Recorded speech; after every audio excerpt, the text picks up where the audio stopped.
फुरफुरी नगर कभी बहुत शांत हुआ करता था, लेकिन अब हर रात अंधेरा ढलते ही वहाँ सन्नाटा छा जाता था। जैसे ही रात के 12 बजते नगर की गलियों में एक नाम गूंजने लगता, ब्लैक बनी। कहा जात सामने से ठंडी हवा चली और ब्लैक बनी अंधेरे से बाहर निकला। तू ही है जो मुझे रोकने आया है, आत्मा गर्जी। राय स्टार ने कांपती आवाज में कहा। आज था कि यह एक भटकती आत्मा है जो सिर्फ उन्हीं घरों को चुनती है जिनके दरवाजे खुले रह जाते हैं। सुबह होते ही नगर के बीच कोई न कोई लाश पड़ी मिलती और डर हर दिल में बस चुका था। इसी नगर में दो अनाथ दोस्त रहते थे, राय स्टार और ज्ञान भाई। बचपन ने दोनों से सब कुछ छीन लिया था। राय स्टार को तो उसके पिता ने ही बचपन में एक अनजान गांव में छोड़ दिया था। उसी दिन उसकी मुलाकात ज्ञान भाई से हुई थी। दोनों दर्द ने उन्हें दोस्त बना दिया और वक्त के साथ वे एक दूसरे का सहारा बन गए। एक रात ज्ञान भाई देर से घर लौट रहा था। फुरफुरी नगर की गलियां सुनसान थीं और हवा अजीब सी आवाज कर रही थी। तभी उसे दूर से राय स्टार खड़ा दिखाई दिया। ज्ञान भाई ने आवाज लगाई, लेकिन राय स्टार ने पलटकर नहीं देखा। अचानक जमीन से काली धुंध उठी और उसी धुंध से ब्लैक बनी का भयानक रूप निकल आया। उसकी आंखें लाल थीं और चेहरे पर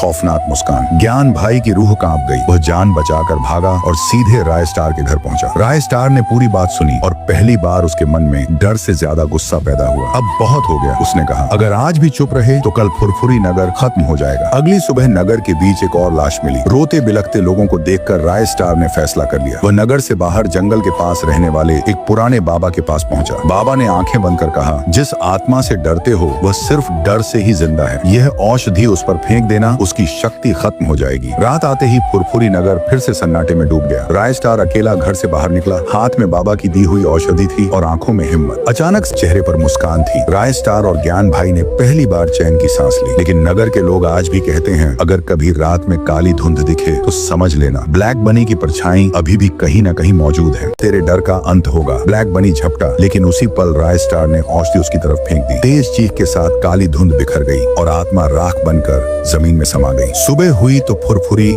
नगर की हवा बदल चुकी थी। दरवाजे खुले थे।